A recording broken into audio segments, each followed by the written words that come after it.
This is the Roaring Report. Tonight, Renato Ibarra on Hollywood and African American politics, CJ Stringer on the Red Scare, Chris Kearns on Prohibition, and Rashab Goud on economy and sports.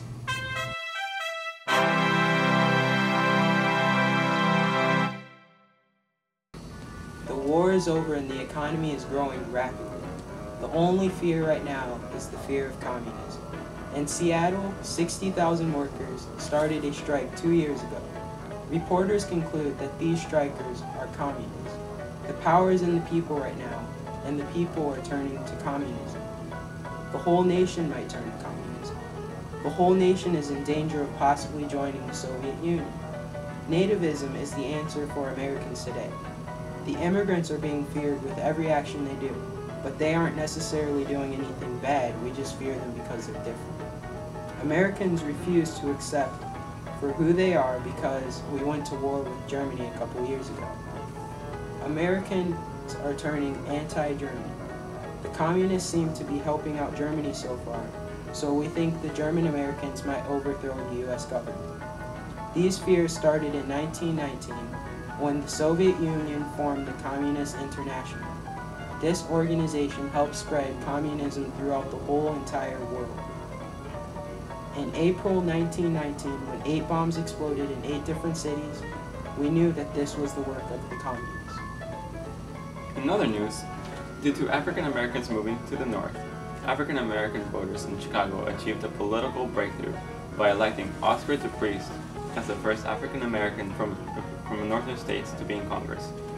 DePriest recently announced that he will provide pensions to enslaved African Americans over the age of 75. He will also declare Lincoln's birthday as a public holiday, and he will now fine and imprison officials who allow lynchings of prisoners. Marcus Garvey, a dynamic black leader from Jamaica, was recently convicted of a mail fraud and is now serving time in prison. He inspired millions of African Americans with a sense of pride in their heritage and hope for the future. This is brought to you by Wash Away Your Sins Cleansing Soap. It's tested and approved for all 7 deadly sins. It reduces guilt by 98.9%. Wash Away Your Sin Soap, the better cleanser for liars, cheaters, and wrongdoers. Buy one today. And back to the Roaring Report. Thousands of arrests are being made across the country as a result of the Volstead Act, which, when signed in January, prohibited the production and consumption of alcoholic beverages.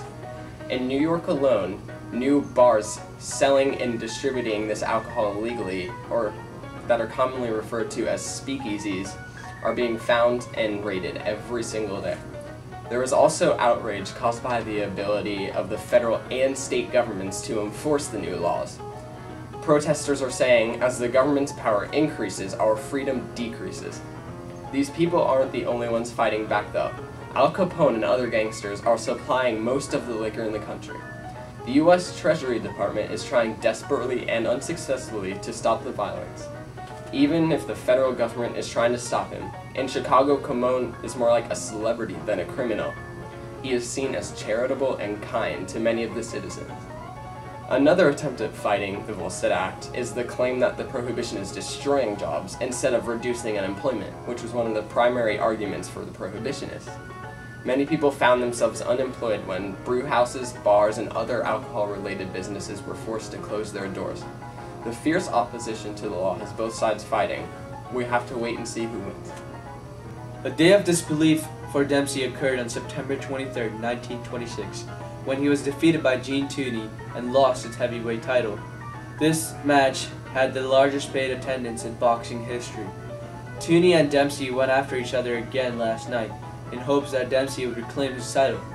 Dempsey lost his match, which is coined the Battle of the Long Count, because of a call by the referee that Dempsey did not return to a neutral corner after Tunney had fallen. Tunney won the match 3 rounds later. Jack Dempsey still remains as one of the best boxers in history. An exciting new breakthrough in movie technology has just arrived in theaters. Until now, movies have not had sound, and many theaters have used music played on piano to fill the silence while movies are playing. The brand new film, The Jazz Singer, has revolutionized movies. by implementing sound. The actors' real voices and other noises are heard during the film.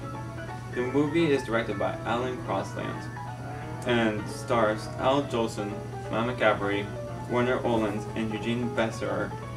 This is the most exciting thing to happen in Hollywood since the invention of motion pictures. Our economy is growing at an exponential rate. The government has stopped rationing our stuff, and the public is now allowed to buy what it wants when it wants. No more meatless Mondays.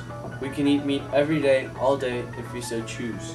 On a sad note, a lot of our soldiers are in a time of crisis right now as we speak. Their ranks have been reduced and now they are out of work. The other soldiers' pay has been severely cut. We are so fortunate. Let us all try to come together and help out our American soldier now. This is the Roaring Report. Do you want to look like these guys? Yeah! What you need are dumbbells. Cool! Dumbbells offer a full range of exercises. Awesome! Go to your local market and pick up some today. Okay!